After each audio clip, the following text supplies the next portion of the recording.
कौन गांव की बिही वाली है जो? मैं माझी डिबरा के गा। अच्छा आप तो जान रहे उधार तो दी। सुनना उधार में नहीं दाजी नकदी में दूं। अच्छा नकदी में देबे? हाँ। अच्छा ठीक है कल।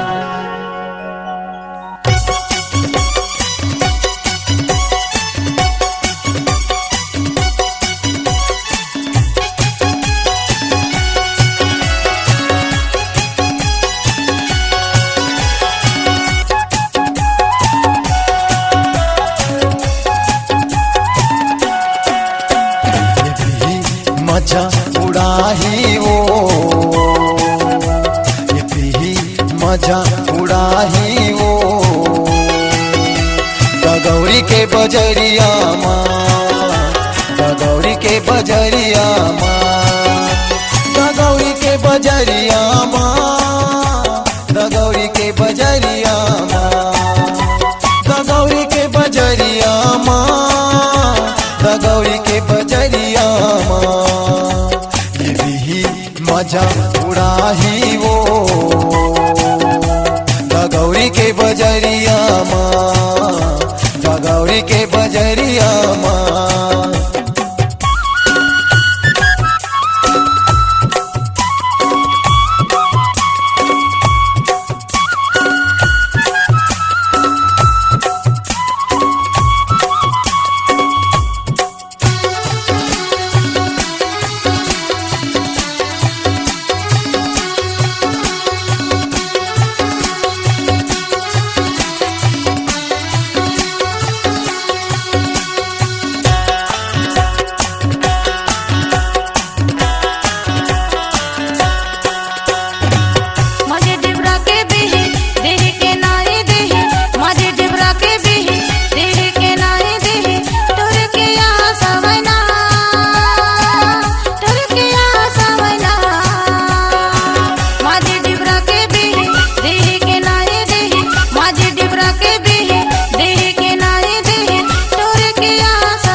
गोल गोल दिखे भी प्यार प्यार रंग वो गोल गोल दिखे भी प्यार प्यार रंग वो कै रुपया ले बे मलोवन म बोलवो कै रुपया ले बे मलोवन म बोलवो गोल गोल दिखे भी प्यार प्यार रंग वो गोल गोल दिखे भी प्यार प्यार रंग वो कै रुपया ले बे मलोवन म बोलवो कै रुपया ले बे मलोवन म बोलवो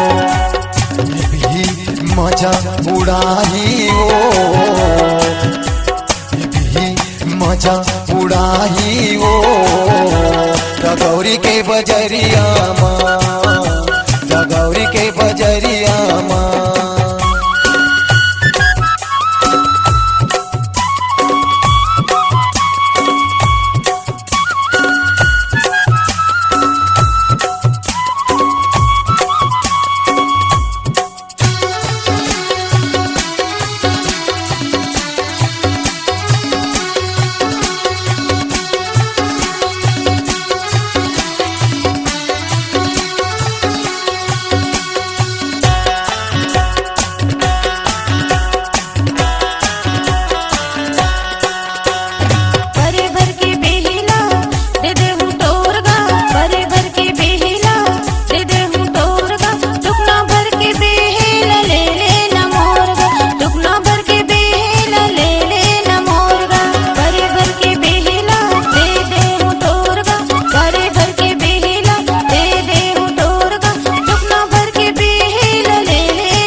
बजरिया माँ, दगौरी के बजरिया माँ, दगौरी के बजरिया माँ, दगौरी के बजरिया माँ।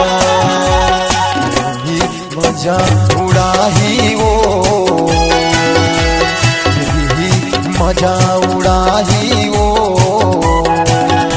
दगौरी के बजरिया माँ, दगौरी के बजरिया माँ, दगौरी के बजरिया माँ, दगौरी के बजरिया माँ, दगौरी के बजरिया माँ।